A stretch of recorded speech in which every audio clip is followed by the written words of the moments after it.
जय श्री राधे।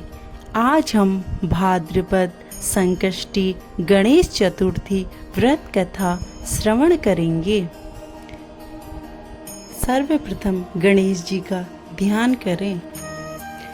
गजाननं भूतगणादिसेवितं कपित्थजम्बूफलचारुभक्षणम् उमासुतं शोकविनाशकारकं नमामि विघ्नेश्वरपादपङ्कजं नमामि विघ्नेश्वरपादपङ्कजं। सर्वप्रथम प्रातःकाल उठकर नित्य कर्म से निवृत्त हों, स्नान कर शुद्ध होकर स्वस्थ वस्त्र धारण करें। श्री गणेश जी का पूजन पंचोपचार धूप दीप नैवेद्य अक्षत फूल विधि से करें। इसके बाद हाथ में जल तथा दूर्वा लेकर मन ही मन श्री गणेश जी का ध्यान करते हुए निम्न मंत्र के द्वारा व्रत का संकल्प लें। मम सर्व कर्म सिद्धये सिद्धि विनायक पूजनम करिष्ये। अब कलश में जल भरकर उसमें गंगा जल मिलाएं। कलश में दुर्वा सिक्के साबुत हल्दी रखें। उसके बाद लाल कपड़े से कलश का मुख बांध लें। कलश पर गणेश जी की प्रतिमा स्थापित करें। पूरे दिन श्री गणेश जी का ध्यान करें। एक स्नान प्रदोष काल में और कर लें।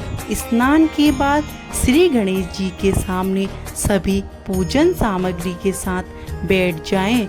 विधि विधान से गणेश जी का पूजन करें। वस्त्र अर्पित करें। नैवेद्य के रूप में मोदक अर्पित करें।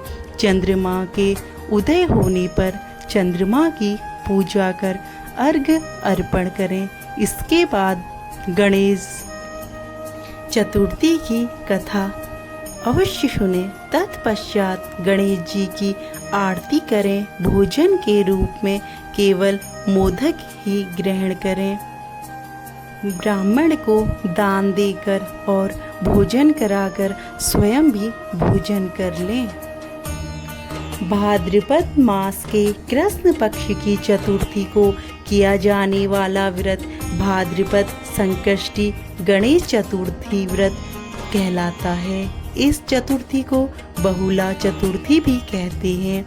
यह संकट नाशक चतुर्थी कहा गया है। भादो कृष्ण चतुर्थी सब संकटों की नाशक विविध फलदायक एवं संपूर्ण सिद्धियों को देने वाली है। इस व्रत के प्रभाव से सभी प्रकार के विघ्न दूर हो जाते हैं।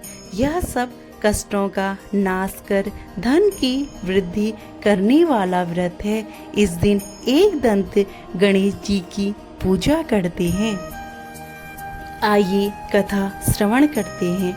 राजा नल की कथा।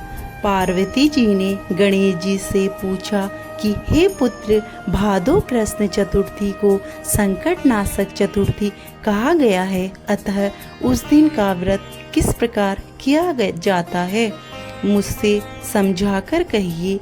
गणेश जी ने कहा, हे माता, भादो कृष्ण की चतुर्थी सब संकटों की नाशक विविध फलदायक एवं संपूर्ण सिद्धियों को देने वाली है।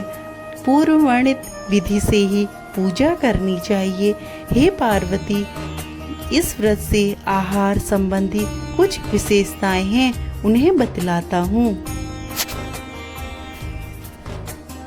श्री कृष्ण जी कहते हैं कि हे युधिष्ठिर, पुत्र की ऐसी बात सुनकर पार्वती जी के उनसे पूछा कि आहार एवं पूजन में क्या विशेषता है, उसे कहिए। गणेश जी ने कहा कि गुरु द्वारा वर्णित प्रणाली से इस दिन भक्ति भाव से पूजन करें।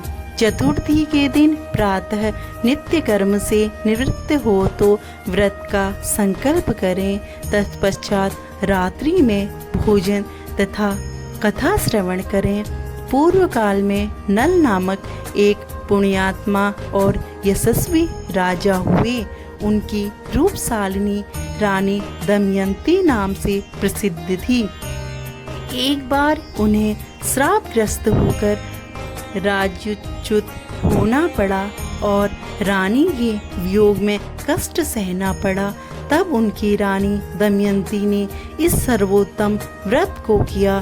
पार्वती जी ने पूछा कि हे पुत्र, दमयंती ने किस विधि से इस व्रत को किया और किस प्रकार व्रत के प्रभाव से 3 महीने के अंदर ही उन्हें अपने पति से मिलाने का संयोग प्राप्त हुआ। इस सब बातों को आप बतलाइए। श्री कृष्ण जी ने कहा कि हे युधिष्ठिर, पार्वती जी ने ऐसा पूछने पर बुद्धि के भंडार गणेश जी ने जैसा उत्तर दिया उसे मैं कह रहा हूँ, आप सुनिए।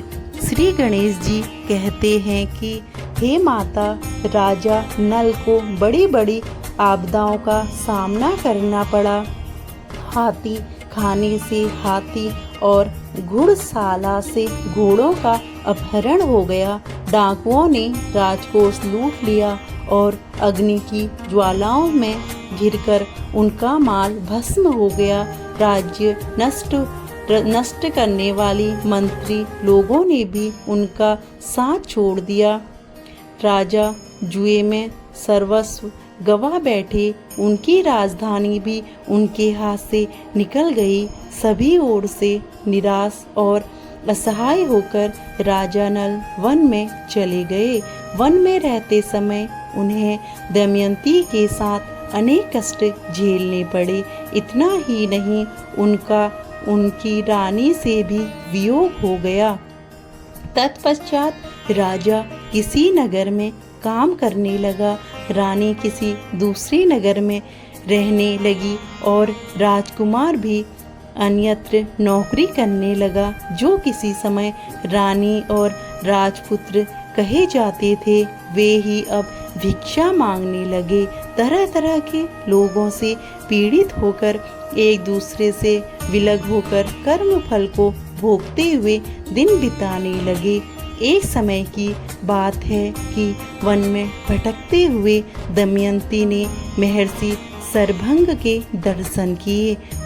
उसने उनके पैरों पर नतमस्तक हो हाथ जोड़कर कहा। दमयंती ने पूछा, हे ऋषिराज, मेरा अपने पति से कब मिलना होगा? मेरा भाग्य कब लौटेगा? हे मुनिवर, आप निश्चित रूप से बतलाइए। श्री कृष्ण जी कहते हैं कि दमयंती का यह उत्तम प्रश्न सुनकर सरभंग मुनि ने कहा कि हे दमयंती, मैं तुम्हारे कल्याण की बात बता रहा हूँ।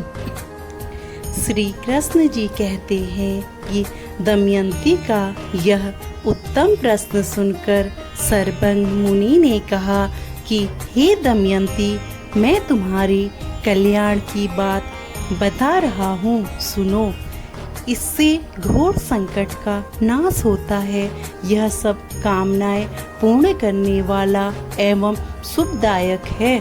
भादो मास की कृष्ण चतुर्थी संकट नाशन कही गई है। इस दिन नर नारियों को एक दंत गजानन की पूजा करनी चाहिए। विधि पूर्वक व्रत एवं पूजा करने से ही हे रानी, तुम्हारी संपूर्ण इच्छाएं पूरी होंगी। 7 महीने के अंदर ही तुम्हारा पति से मिलन होगा। यह बात मैं निश्चय पूर्वक कहता हूँ। गणेश जी कहते हैं कि सरभंग मुनि का ऐसा आदेश पाकर दमयंती ने भादो की संकटनाशिनी चतुर्थी व्रत प्रारंभ किया और तभी से बराबर प्रतिमास गणेश जी का पूजन करने लगी। साथ ही महीने में हे राजन, इस उत्तम व्रत को करने से उसे पति, राज्य, पुत्र और पूर्वकालीन वैभव आदि की प्राप्ति हो गई। श्री कृष्ण जी कहते हैं कि हे प्रथा पुत्र युधिष्ठिर, इसी प्रकार इस व्रत को करने से आपको भी राज्य की प्राप्ति होगी और आपके सभी शत्रुओं का नाश होगा, यह निश्चय है। हे राजन, इस प्रकार मैंने सभी व्रतों में उत्तम व्रत का वर्णन किया। यह सब कष्टों का नाश करता हुआ आपके भाग्य की वृद्धि करेगा। गणेश चतुर्थी की व्रत यहीं पर समाप्त होती है। आप मेरे इसी चैनल पर गणेश जी के एक दंत होने की कथा भी सुन सकते हैं, जो